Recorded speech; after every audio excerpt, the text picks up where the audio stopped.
Yes, guys, Football Chat with Dons, episode 15, and yep, today I've been very luckily joined by Stu Bates today, who's come to join me and save me from talking to myself. How you doing, bro? Yeah, I'm not too bad, thanks. You alright? Good? Yeah, man. Good to hear. Me and you have known you for quite a while. I know you're very much into your football, Man United and all of that. But just thought I'd bring you along today and we'll just have a little football chat. No, I'm looking forward to it. Good. So, how have you been enjoying the season anyway? Yeah, a little bit indifferent. Lots of games, lots of goals. More penalties, if anything, I think. VAR, usual tricks. I don't think I know the rules anymore. The rules Crazy, of football are crazy. Forever changing. But exciting as always. Lots of goals. That's the key thing. It's been a mixed start for United, hasn't it? Really? I don't know where to start. It's, I'm not blaming the board. I'm not blaming Ollie. It's something that's going to take time to change. So, just like it's the transfer thing for me. I think like the areas have been clear to see where you needed to strengthen, and a lot of your rivals have gone and strengthened. So City, Liverpool, Arsenal a little bit. Like teams have strengthened, but United were really slow, and even on deadline day trying to scramble around for last minute for players. Yeah, it seems to be a consistent sort of trait of United over the years. So not focusing on what, like you said, the areas of the pitch they need to buy, but get a hierarchy, signings like Cavani, Falcao, Di Maria. I'm just hoping, I've forgot his name already. It says so much. What, the Cavani, new player? yeah. Okay, Cavani yeah. is that he makes an impact, but I don't know what to say. I think he ain't played for ages though. I think he hasn't played since March. No, last day of the transfer window always seems to happen. Let's try and spend some money, make it look like we're doing something, but no real structure at all. What did I say today? I saw on Twitter, it was like, Man United have gone and got Cavani, whatever, but you had someone who could do that same job 10 years younger in Lukaku. Oh yeah, definitely. You were desperate to get out the club, a big, strong number 9, can score goals, hold up play, and you let him go, and then now you're scrounging around trying to get some old guy who's way past his best, you'd probably say. Yeah, I mean he's 33, and Lukaku's, I think I read a stat today, 58 goals in 70 something appearances over the last year or so. I mean the stat doesn't lie, but I think Ollie's wanted to bring in his own style of player and work rate up front, but I think that's the only thing Cavani brings is work rate, whereas I don't think Lukaku did as much. Yeah, maybe. But he scores goals, so. Yeah, because I saw today I think he scored more goals than Messi and Ronaldo in 100 international games. Yeah. I think he's got the best goal scoring ratio. I mean, like you said, his hold up play. I mean, I know people questioned his touch, but it was a bit mad at sometimes. But scoring goals, I don't know what to say about United. I mean, I'm not a Liverpool fan by any stretch, but I value what they do as a club. You know, the way it's run, operated, transfer policies, and Thiago at 27 mil. Crazy. That's Ollie Watkins. Basically, I think it was less than that. You know, I think, But do you know what I mean? Watkins can't score hat-tricks against Liverpool, can we? No, that was a good game. Let's just wait and see. He's got good stats on FIFA, so I'm optimistic about Watkins. Sort of staying on, kind of related to Man United. Ronaldo, I think he announced that in 2022, I think the Qatar World Cup will be his last. I'm not sure if you saw. Yeah, I did. Yeah. So and for me, I don't know, it was a bit sad. Like, I kind of knew the day was coming, but I didn't think it'd be sort of so soon. But I mean, I forgot how many international tournaments he's played in since he was 18. God knows. I mean, hopefully he'll end on a good note. I'm not saying they'll win the World Cup. Yeah. I think the fact that he's won an international honour as well as all the other trophies he's won. I just wish he didn't announce it now. It could have been like at the end of the tournament. Could have waited. Yeah. But then I suppose knowing Ronaldo, I don't know. I think he could always change his mind. I think he says that now, but you don't know what shape he's going to be in. No, definitely. Yeah. But then you almost think for him to announce it now makes it sound like he's right. That's going to happen. Yeah. But yeah, I mean, me being like all my life, I've kind of known Ronaldo doing well. Sort of, I would have been like maybe 10, 11 years old when he was breaking through in Man United. So yeah, seeing that like the Ronaldo Messi era is coming to an end is it's going to be interesting to see who does step up. Yeah, we had this chat. I'm slightly older than you, and we were talking about like pre-Ronaldo and Messi. Okay. When like Ballon d'Ors, and I mean you had like the original Ronaldo, Rivaldo winning it, Zidane, centre half Cannavaro, Yeah, kind of. winning it. 2004, I think. Yeah, and Kaká, and every other year was like really, really good players. When we're on about consistency and how Ronaldo and Messi have just been solid, 15 years? Yeah, so dominant, yeah. And that just shows the work rate and commitment they're putting into the game. Yeah, so that was another thing I was going to ask you. Obviously, you're a little bit older than me. Yeah. You've got like more football knowledge and I won't go that far. But well, okay, experience. So it's like I was going to ask you: is there any sort of players that have dominated the way they have previously, or who was the so-called goats? Say 20 odd years ago, 30 years ago. I think when I was growing up, the calibre of player had changed. Like when I first watched the Premier League, no disrespect to Carlton Palmer or Steve Stone or players like that. These were really, really good players, but then more creativity and flair came to the Premier League, so like Eric Cantona and David Ginola, and seeing things. So like before that, there was no flair, step overs, like not enough skills. Yeah, it was frowned upon. Like when I used to go football training, it was kind of like you did anything silly in your own box or in and around the final third, you won't be coming back to training. In the final third? Yeah, no, I mean in your defensive third. To be fair, I think that's still the case now. Yeah. To be fair, like that hasn't changed. But I mean, even in the final third, like step overs or flip flaps or Panenkas or there's loads of different things. But I mean, in terms of consistency, I would say at the time Zidane, the original Ronaldo, these were players that were consistent and sort of seen as wow, these are really good. But then players get fitter, faster, technology changes, pitches get better. I mean Ronaldinho, but then what was that, a 3-season peak for me? I think after that he kind of I think his levels were really good. I think the best season he had, he did get 50 goals and assists, but it wasn't over a prolonged period, was it? And that's when when Ronaldo first came on the scene, and I think he might have been third season in, you could see like physicality and left foot, right foot, headers, and the same with Messi really. And that's when Barcelona's style of play, and so there has been that transition over the time. No, it's interesting to see how the game's evolved, and I think it will continue to be. It's going to continue to evolve. Oh, I guess it'd be interesting to see when I'm a bit older how the game's going. But yeah, coming off that now, we'll talk a little bit about it's the international break. So I don't really like international breaks. I don't think a lot of people do. I try and watch the games where I can. But yeah, to be honest, not a big fan, but they are what they are. Have you watched any of the I've seen games? The highlights. I haven't watched the games per se. I am a bit patriotic in that sense. I actually don't mind watching England games, but I can see when you get goals all the time in the Premier League, excitement. But I've watched some of the games. I don't know what to think about Southgate's choices. Mate, ridiculous. I mean that's what I think. I rate Grealish a lot.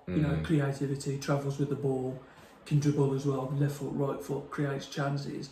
But then I think he picked 3 centre backs or right backs in the game. Don't get me started. And Cody's playing really well for Wolves. Absolutely solid ball playing. I don't think Maguire has had a really good start to the season at all for United, and obviously everything going on away from the pitch. Yeah. I think Southgate could have maybe done him some favours, and he got called out, didn't he, against Spurs? Could have left him out the spotlight, isn't it? Oh, mate, that Spurs game. Yeah. Oh. I don't know what to say. That goal, I don't know which goal it was, maybe Spurs' second goal. Player. Yeah, when he's done like Shaw, two shit headers, then he's dragged Shaw down.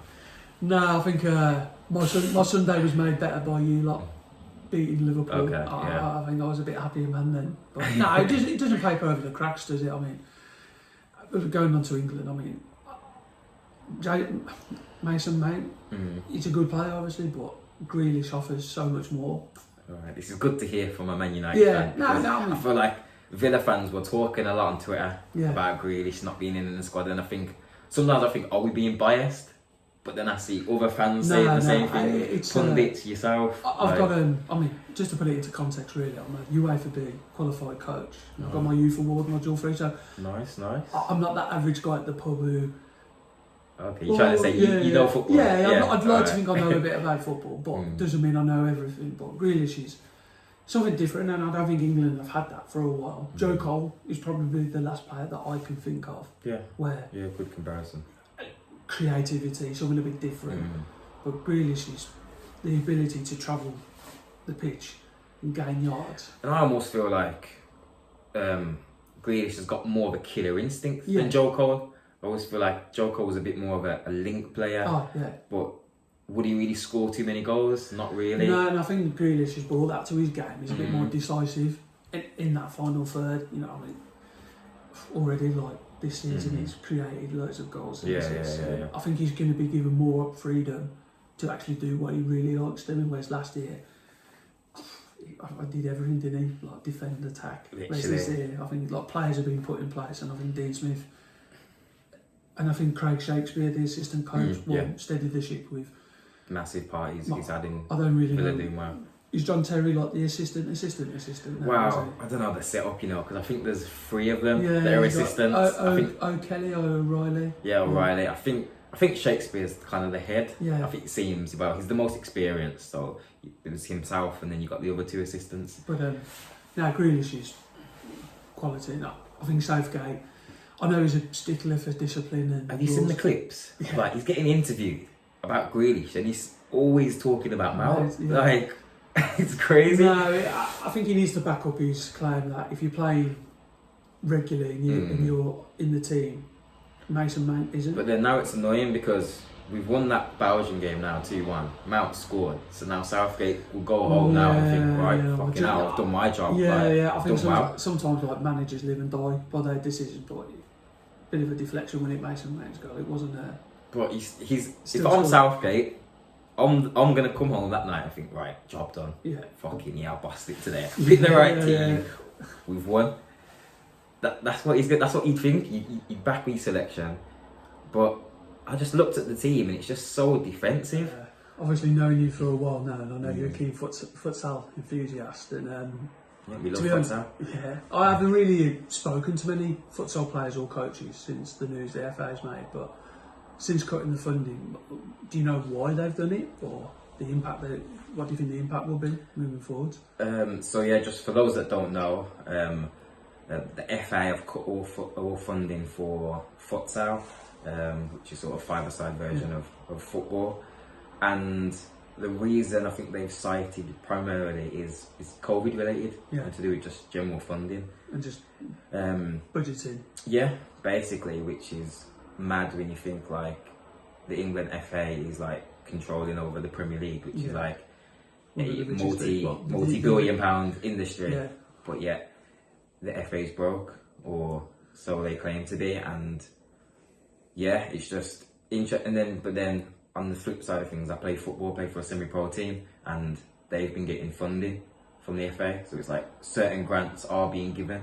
but it's almost like the football are the FA are prioritising certain aspects of the game. In my opinion, I think they're like obviously neglecting futsal completely. I think grassroots they're neglecting also. And well, it's not only that. I mean, I used to coach many moons ago Brazilian soccer schools and football de sol, and it was far smaller version of the futsal. And that's when I first got into coaching, really understood like the benefits of using that type of ball, and it stays on the ground, it's hardly any bounces, kids have more touches of the ball, and especially in the upcoming months with the pitches going to be cancelled left, right and centre. I know COVID, but even before COVID, you could still play futsal indoors, no games are ever going to be cancelled, competitive, fast-paced football, and I see the real benefits of it as a coach as well as a player. And a bit of a shame because, like you said, there's a priority there, which I still think they could have funded some parts of futsal. I was fortunate to meet Carlos Alberto, actually, the World Cup winning captain, 1982, and when he spoke about futsal, it was because of the area, Brazil and the population and the environment.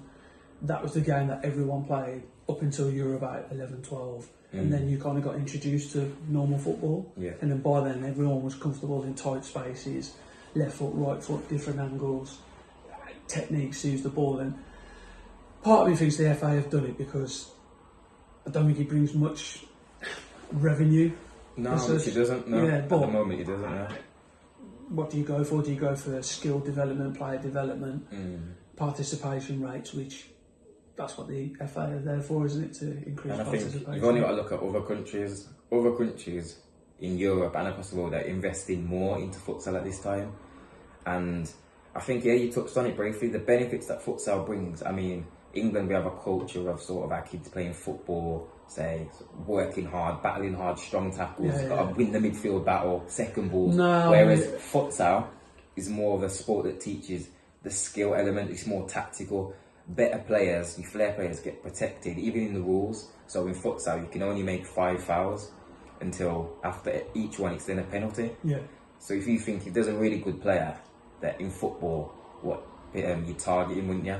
Managers always say, "Oh, put in a hard tackle early, clamp him early." Whereas futsal, it protects that. Like your better players, your flair players get protected. I see it quite regularly, like, oh, booted up the pitch, big kick, and it's kind of the kick can barely coordinate.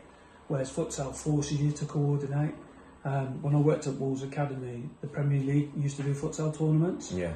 And you'd be surprised, like, the children who were deemed best in their age group at 12. But playing futsal, it was fast paced, fast thinking, and that's relevant in the game today. Yeah. It's a shame for me, but I need to do more research into it. But you think they could explain in a bit more detail, really?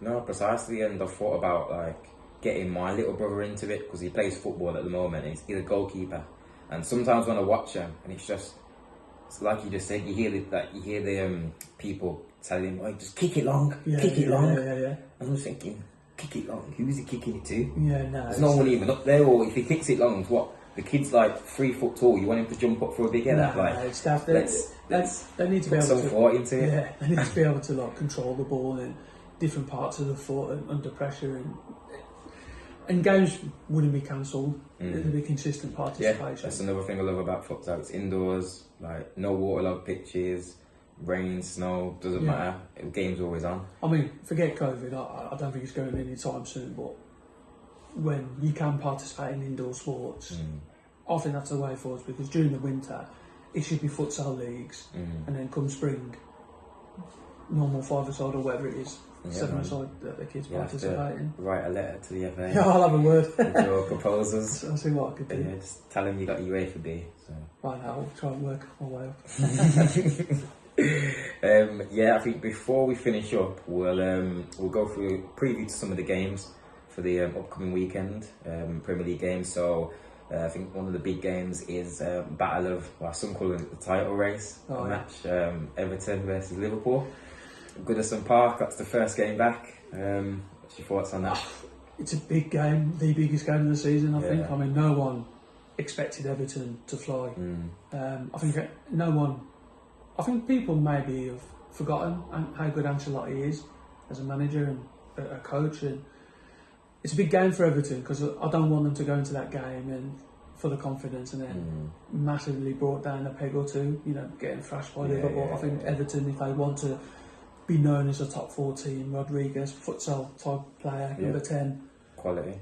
I think Everton needs to make a statement, and a big statement, whether that's a solid 1-0 win, but they can't get beat by Liverpool, I don't think.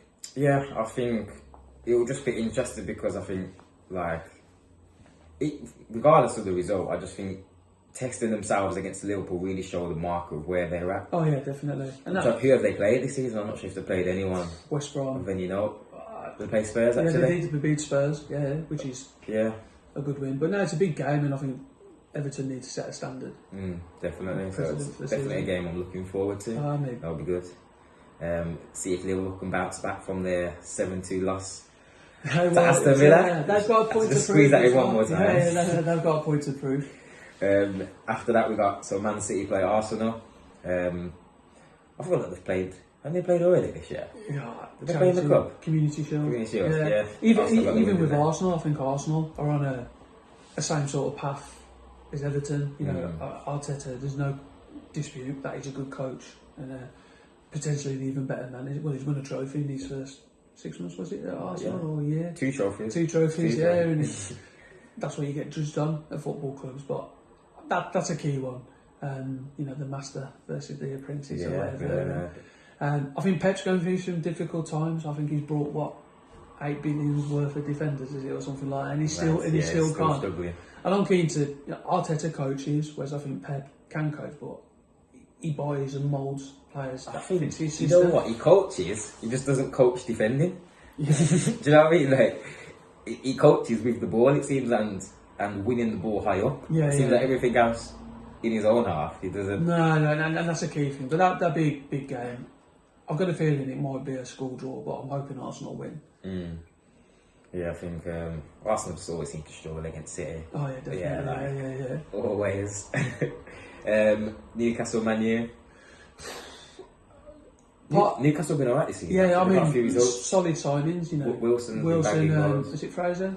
From Bournemouth. I was saying like, I think he could play for a top 6 team. I really like Fraser. Both of them could really. I'm expecting a draw. I can't see United going up there and making a statement. As I said, I think United are trying to paper over the cracks which have been appearing for a while, and I don't know what to say. I'm not expecting a loss, but I think Newcastle will put on a performance. I bet I do back Man United in that one. I think, and then Leicester, Aston Villa. Another good game that will be 2 teams. Doing fairly well. Lots of goals. I mean, I think the games last season were entertaining and quite good games as well. Yeah, I can't remember when we played them at home in the league, but I know when we went away they battered us. Oh yeah, I think it was 4-0. It was the last game before lockdown. Yeah. And it's like lockdown came at a good time because we went away, sorted out our defence, and then the rest is history. I think Dean Smith and his signings. I mean, Brendan Rodgers, everyone knows, like high press attack. Vardy loves a goal against the Villa, doesn't he? Oh yeah. Oh yeah, you reminded me actually. Home, I think we lost 4-2. Vardy hat trick. Yeah, no, he loves that. he loves. I think it would be goals. I don't think it'd be a high scoring game, possibly a draw. But I think out of the games, the Everton Liverpool one will be entertaining. But I think the Leicester City Villa one, I think that might be just as entertaining. Villa. Yeah. 2-1 Villa, I'm saying. Well, yeah. Watkins and Barkley, you heard it here first. Mate, ballers. Mate, ballers. Right, we'll leave it there. No problem. Good chatting with you. And you? Yeah, man, if you liked it, like, share, subscribe, all of that jazz. I feel like you have to say that when you do YouTube videos.